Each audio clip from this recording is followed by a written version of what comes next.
నా జీవిత గమనములో ఒక నాయిక పుట్టింది.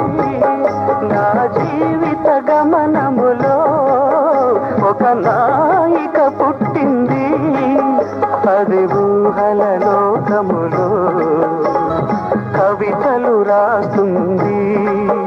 ఆ కవిత కావ్యమై కావ్యానికి నాయికవై వరించి తరించి ఊరించగరావే కావ్య నాయిక. నా జీవిత గమనములో ఒక నాయిక పుట్టింది.